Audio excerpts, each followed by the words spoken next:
Sendiri yang matur sudah lupa apa yang saya sampaikan dulu. Bapak Ibu mungkin juga ada yang hal-hal yang sudah karena sudah lama dan tidak pernah diungkap kemudian lupa. Maka memang yang namanya agama itu harus diulang-ulang. Ilmu itu harus diulang-ulang.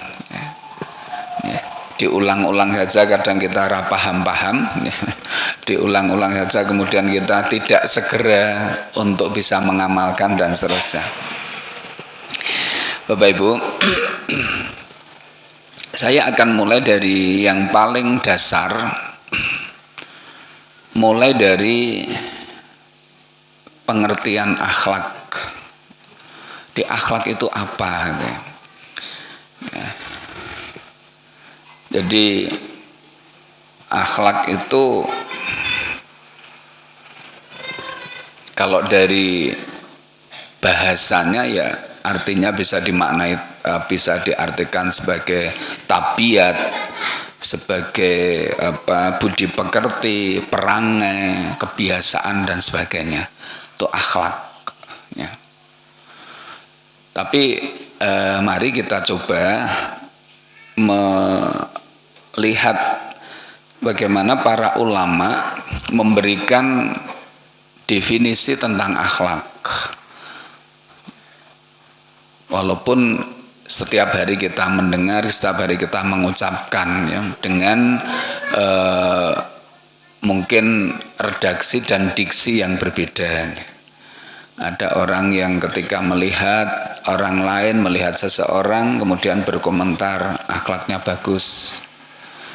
Kadang berkomentar, oh kok perangainya buruk, tabiatnya buruk, ya. Akhlaknya apik, ya. Budi pekertinya bagus. Bahkan ada yang komentar, loh tekone elek misalnya.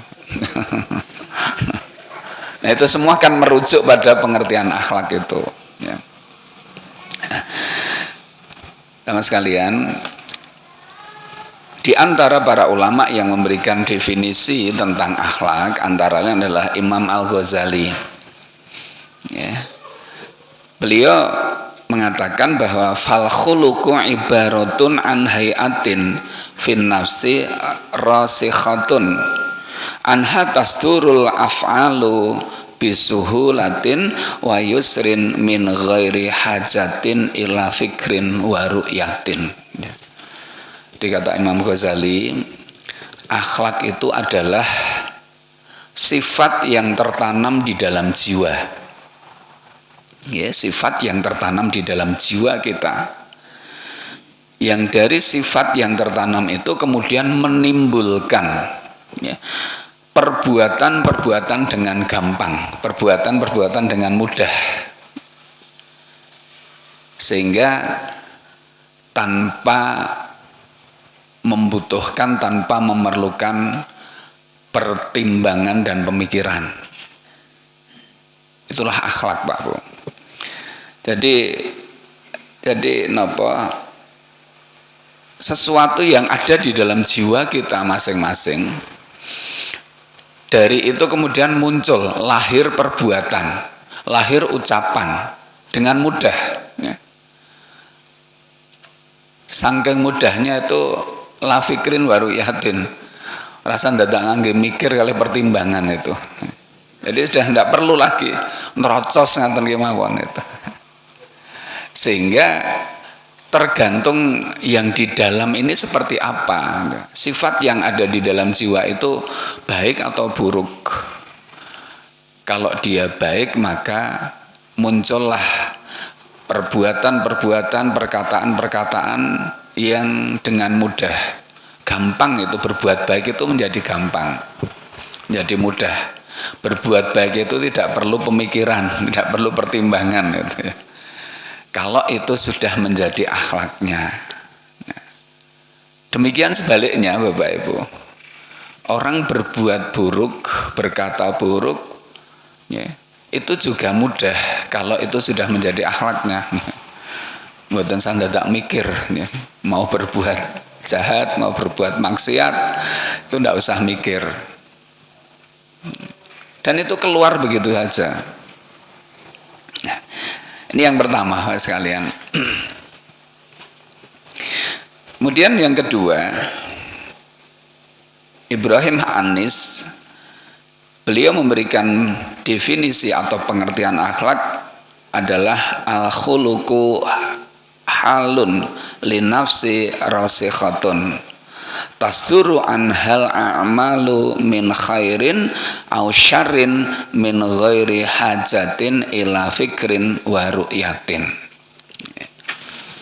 Jadi akhlak kata beliau adalah sifat yang tertanam di dalam jiwa, hampir sama ini, yang dengannya, jadi dengan sifat itu lahirlah macam-macam perbuatan min khairin au syarrin, jadi perbuatan baik atau buruk, ghairi hajatin ila fikrin wa ru'yatin, tanpa membutuhkan pemikiran dan pertimbangan. Jadi kalau Ibrahim Anis mereka memberikan pengertiannya lebih rinci. Jadi yang perbuatan yang muncul dengan mudah itu bisa baik bisa buruk, tergantung yang mengisi di dalam jiwa kita masing-masing, tergantung isinya yang tertanam kuat tadi ya. Kalau isinya baik maka pasti lahir perbuatan-perbuatan baik, ucapan-ucapan baik, dan demikian sebaliknya ya. Selanjutnya Bapak Ibu, yang ketiga, menurut Abdul Karim Zaidan ya, beliau memberikan definisi akhlak adalah majmu'atun minal ma'ani wa sifatil mustaqirah fin nafsi wa fi dhai'iha wa mizaniha yahsunul fi'lu fi nadhiril insani au yakbuhu wa min thamma yaktumu alaihi au yahjumu anhu ya. Jadi akhlak kata beliau adalah nilai-nilai dan sifat-sifat yang tertanam dalam jiwa yang dengan sorotan, artinya dengan apa, sorotan dan pertimbangannya. Jadi sorotan dari yang ada tadi, yang ada tertanam di dalam jiwa itu, kemudian seseorang dapat menilai perbuatan itu baik atau buruk ya. Kemudian dia bisa memilih untuk melakukan atau meninggalkannya. Itu akhlak kata beliau. Jadi sama-sama sesuatu yang ada di dalam jiwa tadi Bapak Ibu. Nah, menurut Abdul Karim Zaidan, yang di dalam tadi sifat yang tertanam dalam jiwa itu kemudian untuk melihat perbuatan itu, untuk melihat dan menilai perbuatan itu baik atau buruk. Kemudian setelah menilai maka memutuskan untuk melakukan atau meninggalkannya ya. Bapak Ibu sama sekalian rahimakumullah, itu antara lain beberapa pengertian tentang akhlak.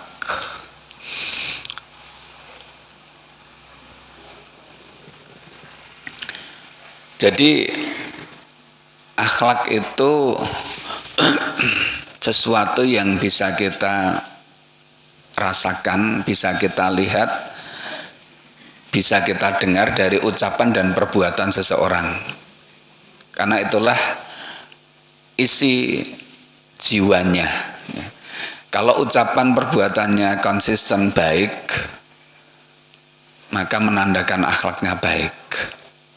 Demikian sebaliknya kalau ucapan dan perbuatannya juga konsisten buruk, ya, konsisten buruk gitu ya, berarti menandakan akhlaknya juga buruk. Ya, dan Sekali lagi ada kata kunci di sana tadi. Perbuatan dan ucapan itu munculnya dengan mudah, munculnya spontan, ya, tanpa membutuhkan pemikiran dan pertimbangan tadi, Pak. Maka Bapak-Ibu sekalian, respon seseorang ketika melihat objek tertentu itu berbeda-beda, tergantung dari kekuatan akhlaknya masing-masing. Ya. Ada 2 orang misalnya atau 3 orang melihat atau mendengar objek yang sama. Ya. Responnya belum tentu sama.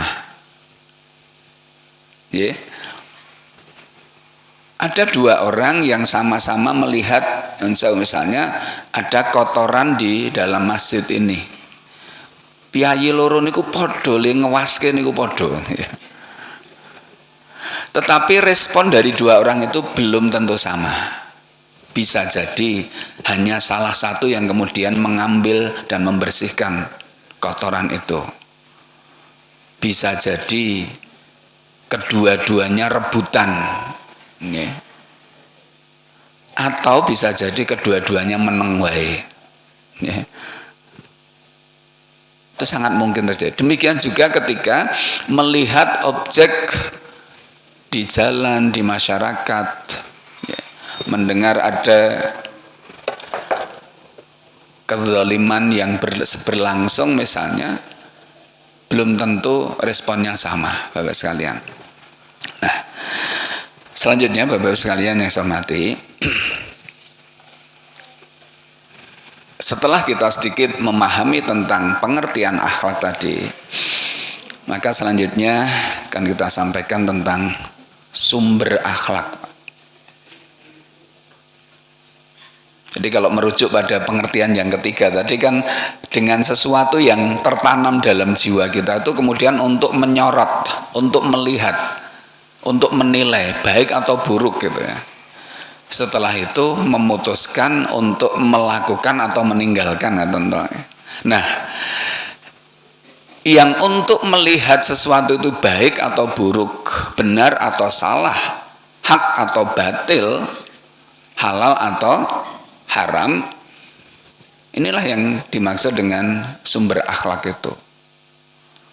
Jadi yang menjadi pertimbangan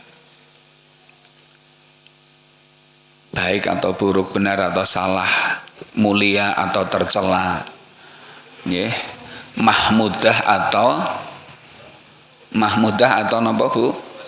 Madmumah. Ya.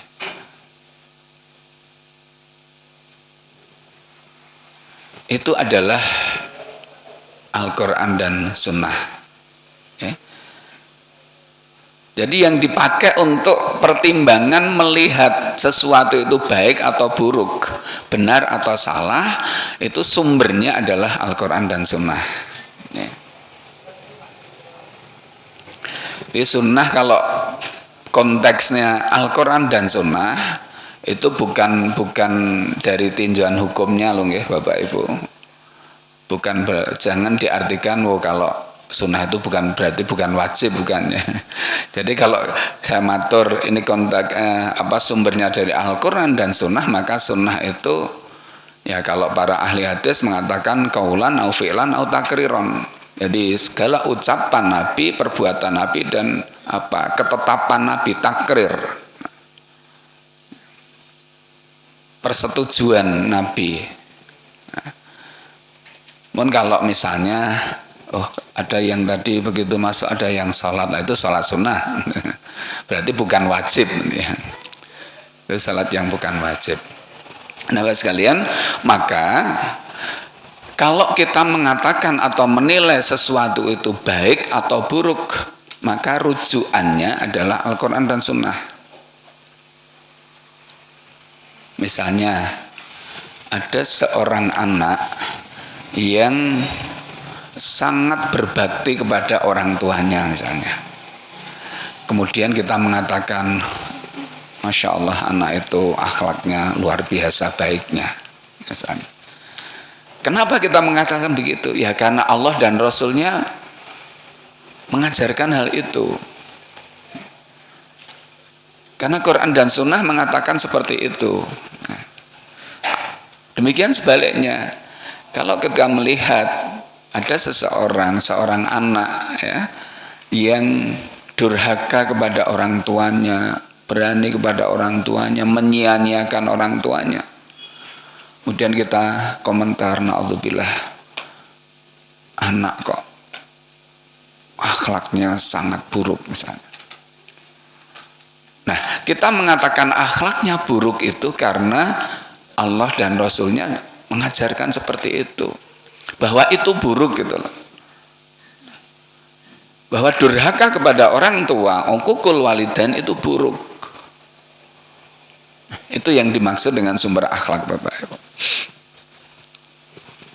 Demikian juga ketika seorang suami terhadap istri atau sebaliknya istri kepada suaminya dalam keseharian. Nah, kemudian kan itu pasti disorot oleh orang. Nah, yang dijadikan alat untuk menyorot, untuk menilai, itulah Quran dan Sunnah. Bukan pikiran manusia, bukan norma yang berlaku di masyarakat. Bapak Ibu, jika yang kita gunakan itu adalah dari Allah dan Rasulnya, insya Allah di mata masyarakat pun itu baik, itu benar gitu ya. Karena kebenarannya bersifat mutlak.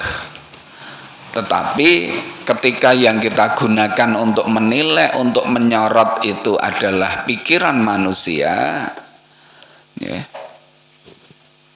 kebiasaan yang dilakukan oleh manusia, maka belum tentu di mata Allah baik. Belum tentu di mata Allah baik. Nah, karena sifatnya sangat relatif. Ya mungkin di sini dianggap baik, ya. Itu baru bagi sesama manusia, belum di mata Allah. Ya.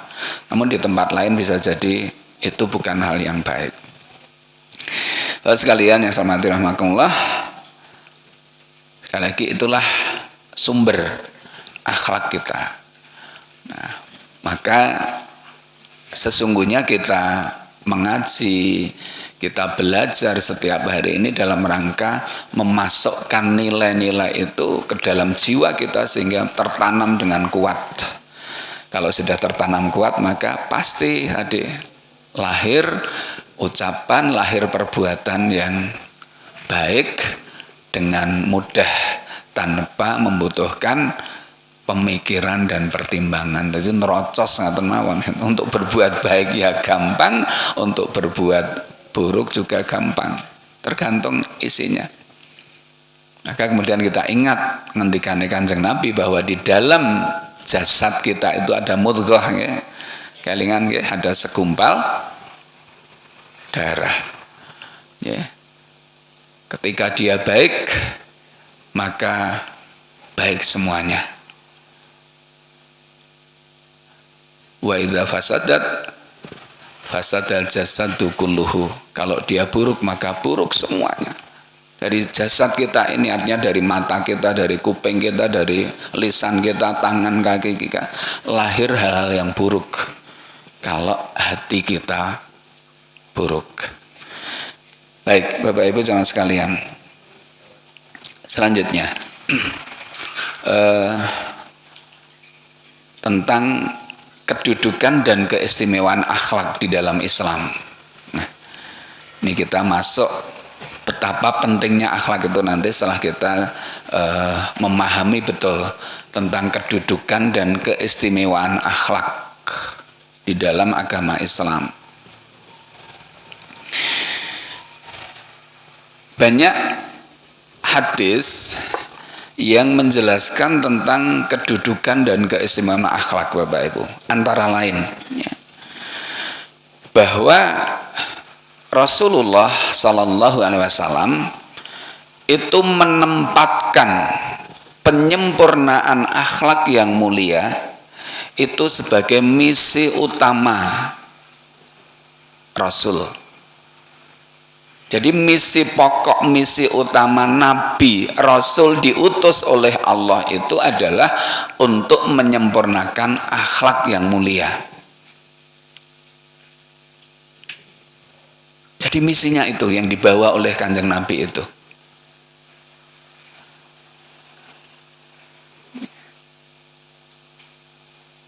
Sabda Nabi saya rasa ini sangat populer ya, viral di masyarakat Islam, bahwa Nabi pernah ngendika innama bu'istu liutammima makarimal akhlaq, atau dalam riwayat lain innama bu'istu liutammima salihal akhlaq.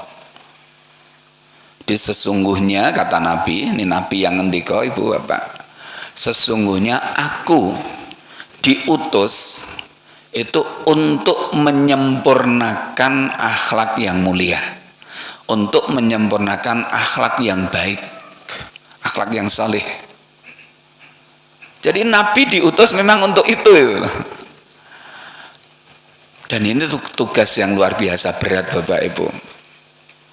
Kalau kita lahir dewasa di tengah-tengah masyarakat yang insya Allah mereka sudah banyak yang tahu, banyak yang paham tentang akhlak Islam.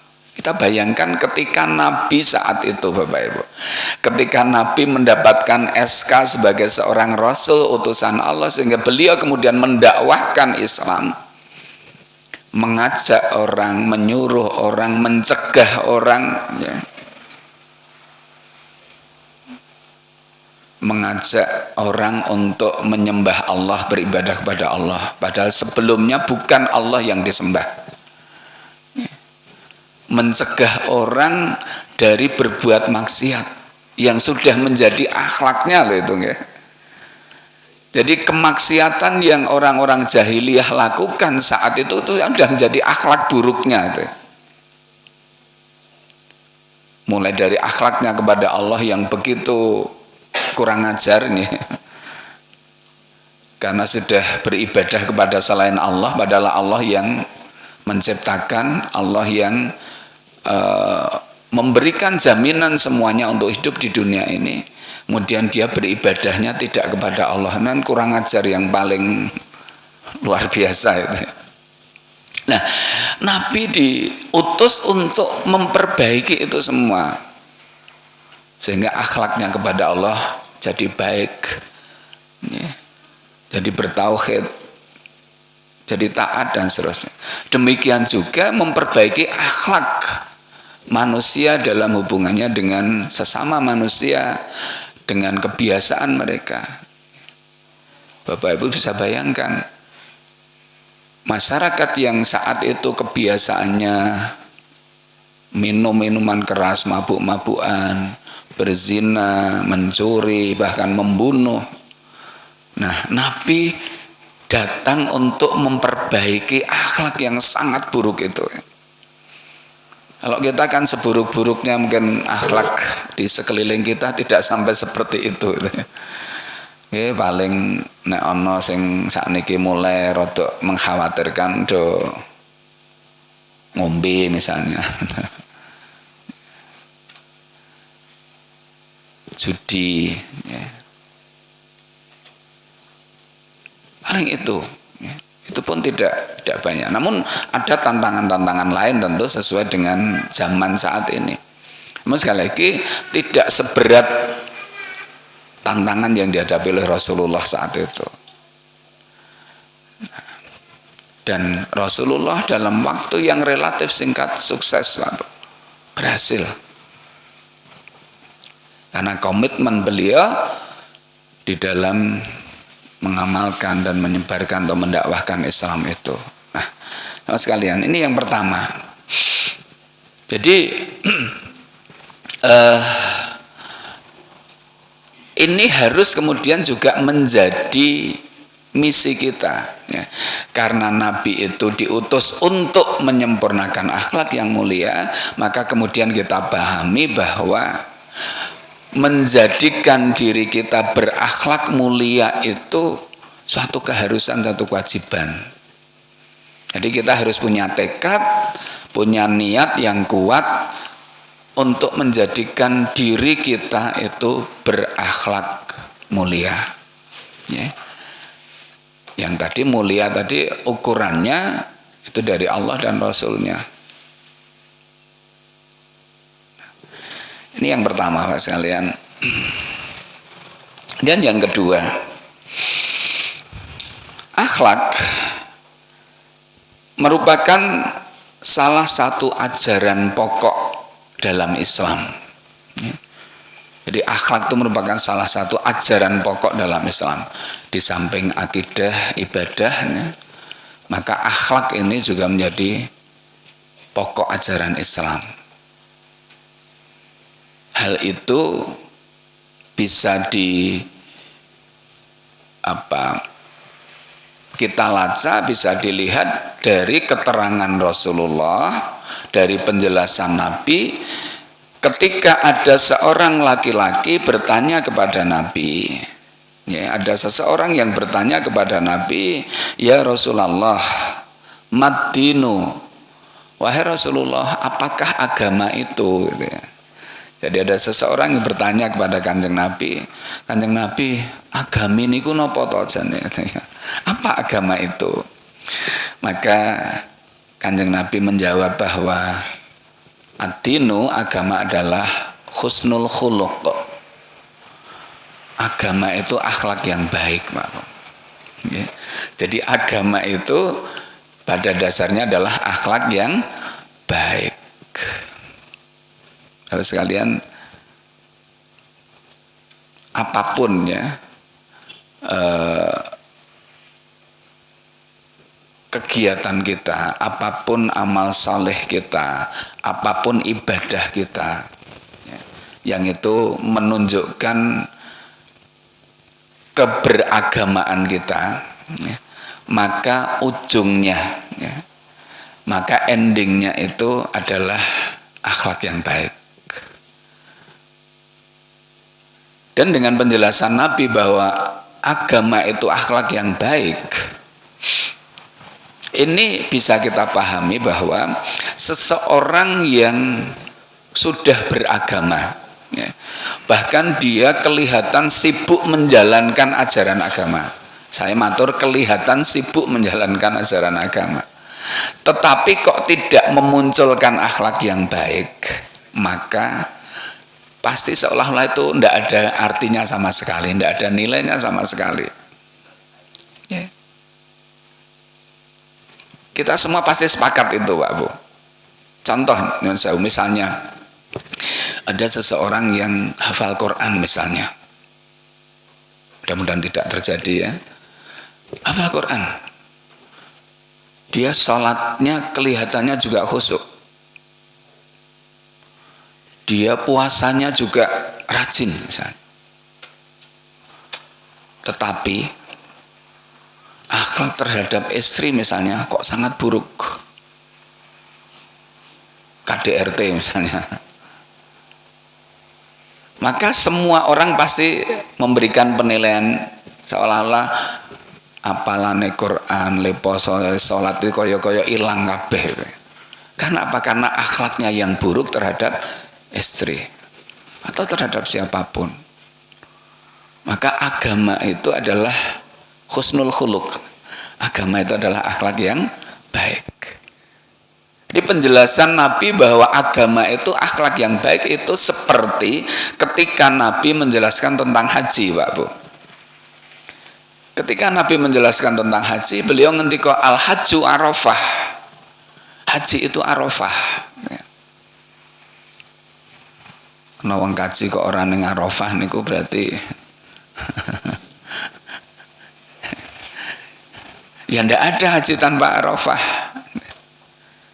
Maka siapapun yang berhaji, Bapak Ibu, pasti dia didatangkan ke Arafah, dia hadir atau dihadirkan, karena ada yang dihadirkan karena kondisi fisiknya, dan jumlahnya cukup banyak orang yang safari wukuf itu, dia berangkat dari rumah sakit dengan ambulan, hanya sebentar sesaat di Arafah kemudian pergi balik lagi ke rumah sakit.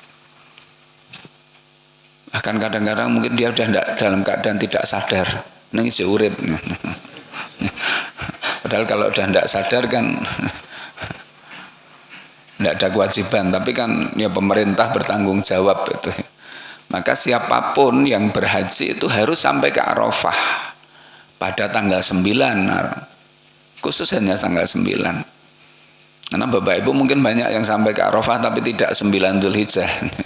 Anak umroh hanya diajak untuk melintas melihat Arafah aja. Tapi tidak 9 Dzulhijjah, maka bukan haji itu. Al-Hajju Arafah. Ad-dinu husnul khuluq. Di agama itu adalah akhlak yang baik. Maka Bapak Ibu bisa menilai, tidak usah menilai orang lain, menilai diri kita masing-masing ya. Jadi seberapa besar, seberapa kuat dan benar di dalam kita menjalankan ajaran Islam ini, maka bisa dilihat seberapa bagus akhlak kita masing-masing.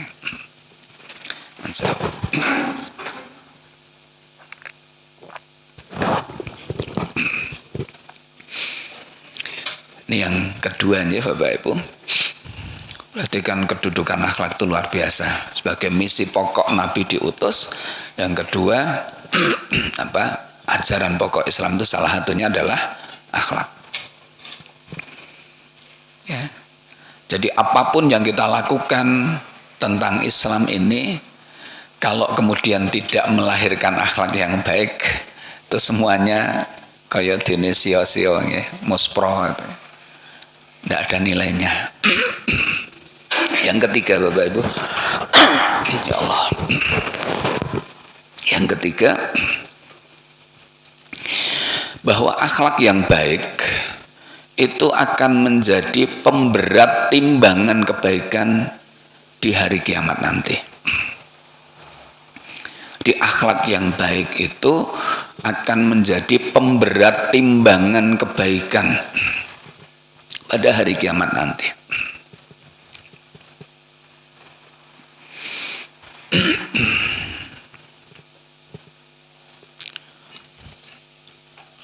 Rasulullah ngendika dalam sebuah hadis riwayat Tirmidzi,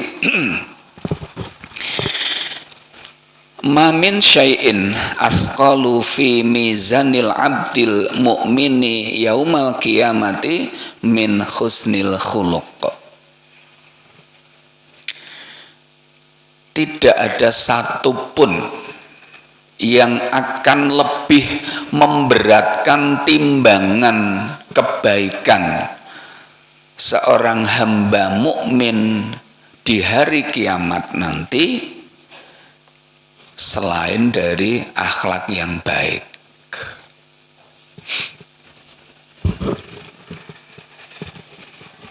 Itu akan menjadi pemberat timbangan kebaikan. Bandul kebaikannya itu akan menjadi lebih berat dengan akhlak baik kita, Pak Bu. Dan ketika kebaikannya itu berat, maka insya Allah dengan itu Allah berikan rahmat kepada kita dan kemudian Allah masukkan kita ke surga. Bapak Ibu tentu ingat satu kisah ketika ada seseorang si Fulanah nih. Fulanah niku kakung napa putri Bu? Yang mboten saya tersinggung niku contone kok wedok to. Ketika ada seseorang si Fulanah itu ada seseorang yang menyampaikan kepada Rasulullah tentang seseorang, dan memang seorang wanita. Disampaikan bahwa ya Rasulullah, si Fulanah itu dia ahli sholat ya. Dia ahli puasa, dia juga ahli sedekah. Hanya saja mong niku, Hanya saja niku lho nek karo tanggane niku omongane nyelekit ra kan. Nek karo tanggane niku lho omongane nglarake hati, ngabangke kuping. Kira-kira seperti itu. Apa komentar Kanjeng Nabi? Nabi ngendika tidak ada kebaikan padanya. Ya, tidak ada kebaikan padanya. La khairaha. Tidak ada kebaikan padanya. Dan tempatnya di neraka. Ya. Padahal niku tukang sholat, tukang poso, sedekah nggih akeh. Men karena apa? Akhlaknya yang buruk. Karena akhlaknya yang buruk. Maka kemudian Nabi mengatakan tidak ada kebaikan padanya. Sebaliknya pada kesempatan lain ada yang menyampaikan pada Nabi si fulanah itu Rasulullah orangnya biasanya salat nggih sak madya mawon. Salatnya ya salat wajib saja. Puasanya juga begitu. Puasa wajib saja. Sedekah nggih ming pas-pasan lah. Tapi beliau itu tidak pernah menyakiti orang lain, tidak pernah menyakiti tetangganya, omongannya baik. Apa komentar Kanjeng Nabi? Jawab Nabi, tempatnya di surga. Berarti ditentukan oleh apanya, Pak Bu? Akhlaknya. Nah tentu ibadahnya itu iya, tapi kemudian ujungnya itu adalah akhlak tadi loh Pak Bu. Karena ibadah itu harus melahirkan akhlak yang baik gitu. Kalau ibadah tidak melahirkan akhlak yang baik ya berarti gagal dia. Dia gagal ibadah pun. Pulang haji kok malah akhlaknya rusak. Ya berarti gagal dia gagal. Setelah zakat kok kemudian malah akhlaknya buruk, sombongnya luar biasa misalnya, ya berarti gagal dia dalam beribadah itu. Setelah sholat juga begitu.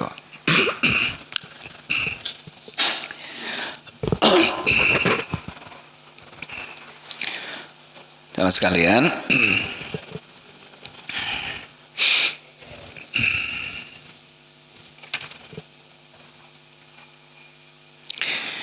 kemudian pada hadis yang lain Abdullah bin Umar pernah berkata, aku mendengar Rasulullah Sallallahu Alaihi Wasallam bersabda. Ini kata siapa? Abdullah bin Umar, Ibnu Umar, ya, radhiyallahu anhuma.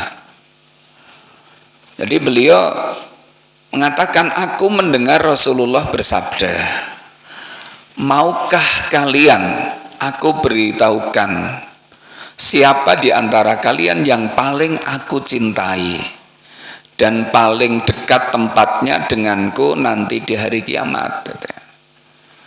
Beliau mengulangi pertanyaan itu sampai 2 atau 3 kali. Maukah kalian aku beritahu orang-orang yang paling aku cintai dan paling dekat tempat duduknya nanti di hari kiamat. Nah tentu para sahabat kalau dikasih tahu itu semangat banget nih. Mau ya Rasulullah. Kemudian qala Nabi ngendika, ahsanukum khuluqan. Jadi yang paling baik akhlaknya di antara kalian, ya. Yang paling baik akhlaknya itulah orang yang paling dicintai oleh Nabi dan paling dekat tempatnya dengan Nabi di hari kiamat nanti. Niku rasah dikandake nek paling cerak ro Kanjeng Nabi niku berarti surgane paling tinggi nih. Lagi-lagi napa? Akhlak yang baik. Ahsanukum khuluqan. Yang paling baik akhlaknya.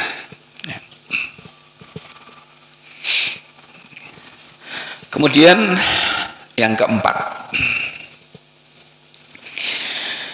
tentang kedudukan dan keistimewaan akhlaknya. Yang keempat, bahwa Rasulullah menjadikan baik buruknya akhlak seseorang itu sebagai ukuran kualitas imannya. Ya. Jadi Rasulullah menjadikan baik buruknya akhlak seseorang itu menjadi ukuran kualitas imannya.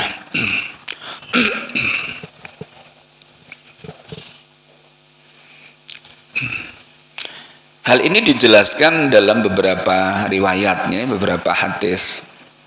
Yang pertama, hadis riwayat Tirmidzi, Nabi bersabda, akmalul mu'minina imanan ahsanuhum khuluqan. Akmalul mu'minina imanan ahsanuhum khuluqan. Orang mukmin yang paling sempurna imannya siapa? Ahsanuhum khuluqan, ya. Ahsanuhum khuluqan, yang paling baik akhlaknya, ya. Jadi berbanding lurus antara iman dengan akhlak. Ndikane Nabi, yang paling sempurna imannya siapa? Orang-orang yang beriman ini, ya yang paling baik akhlaknya. Kalau kita yang sekian banyak orang ini, ya, dinilai siapa yang paling sempurna iman kita, jawabipun apa? Yang paling baik akhlaknya. Siapa? Ora ono sing wani ngomong, dan kita ndak bisa. Kita ndak berani mengatakan saya yang paling baik akhlaknya. Nah, bisa jadi justru saya yang paling buruk. Nah, maka kita justru berupaya, berusaha terus untuk memperbaiki akhlak kita, dan itu selalu berbanding lurus dengan iman kita. Jadi semakin kuat, semakin tinggi, semakin tebal imannya, maka akhlaknya semakin baik. Sebaliknya, orang yang akhlaknya buruk menandakan imannya juga buruk. Yang kedua, Nabi ngendika al-haya'u wal imanu qarna'u jami'ah. Ya. Al-haya'u wal imanu qarna'u jami'an. Fa idza rafa'a ahaduhuma rafa'al akhar. Ya. Itu riwayat Hakim dan Tabrani. Ya. Al haya'u wal imanu, rasa malu dan iman itu apa? Kata Nabi, qarna'u jami'an. Jadi sebenarnya bersatu, berpadu atau bersatu padu antara rasa malu dan iman itu kumpul nih Mas. Dia selalu bersama, dia selalu jadi satu. Qarna'u jami'an. Ya.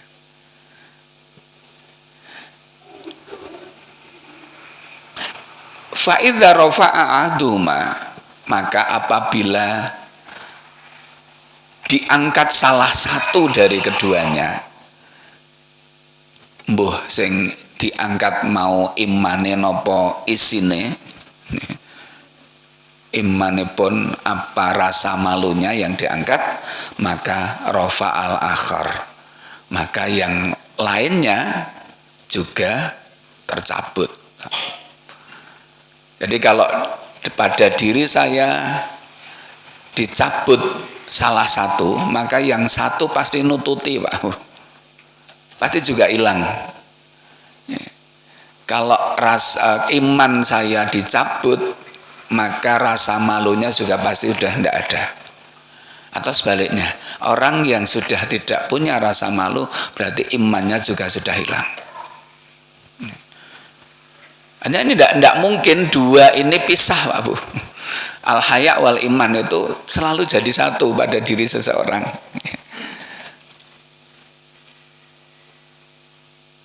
Orang yang imannya kuat pasti rasa malunya juga kuat, tinggi. Demikian sebaliknya, selalu berbanding lurus. Tidak mungkin orang yang imannya kuat kok tidak punya malu, itu tidak mungkin. Ya.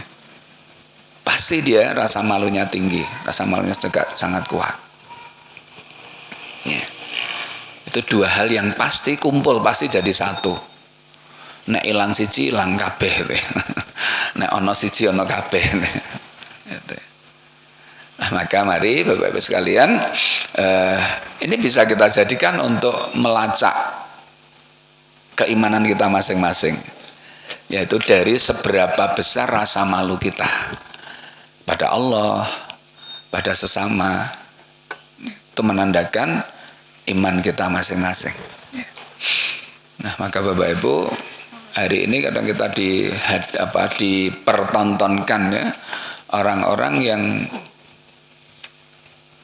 sudah tidak tedeng-aling-aling gitu ya,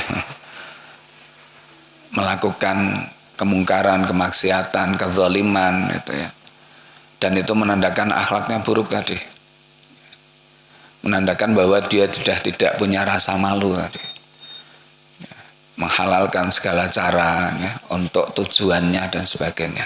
Nah, maka monggo ini kita jaga. Maka kalau ada orang seperti itu, walaupun dia orang yang pintar, profesor, doktor dan sebagainya misalnya, pun kok udah tidak ada rasa malu, ya udah berarti imannya lemah gitu. Imannya pasti lemah dia. Ya.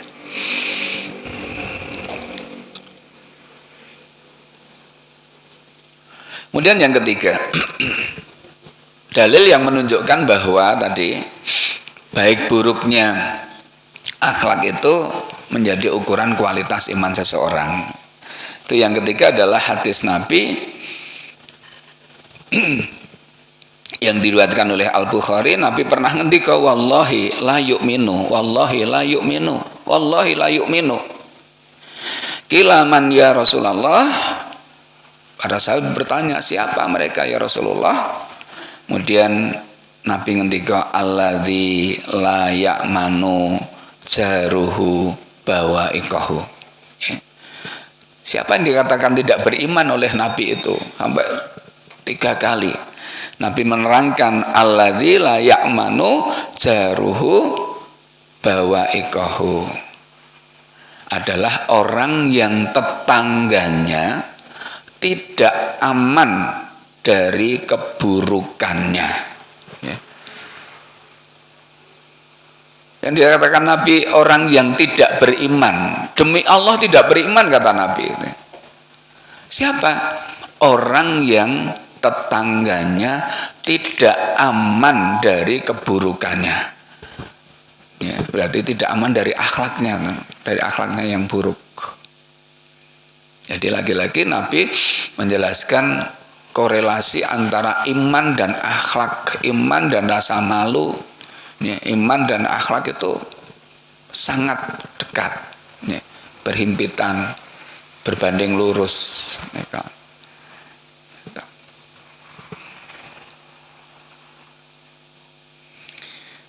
terakhir Bapak Ibu,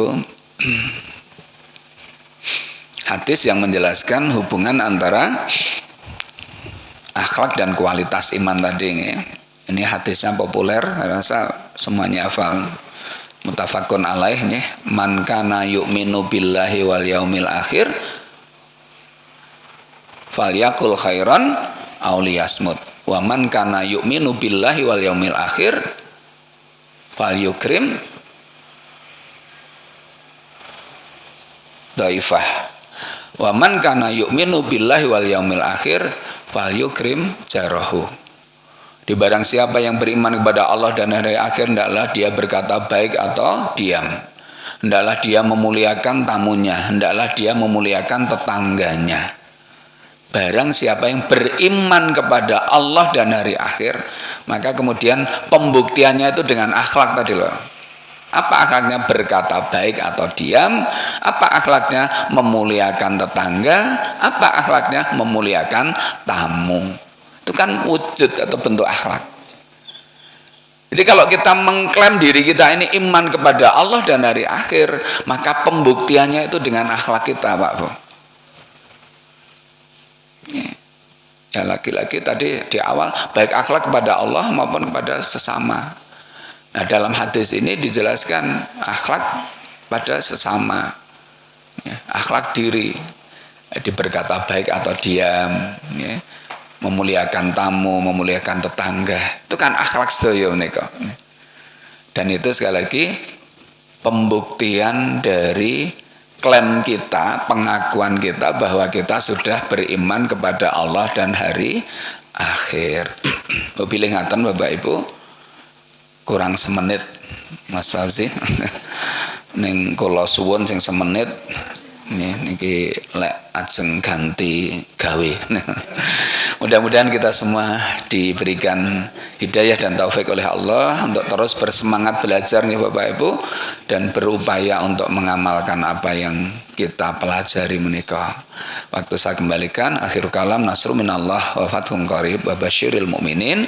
Wassalamualaikum warahmatullahi wabarakatuh.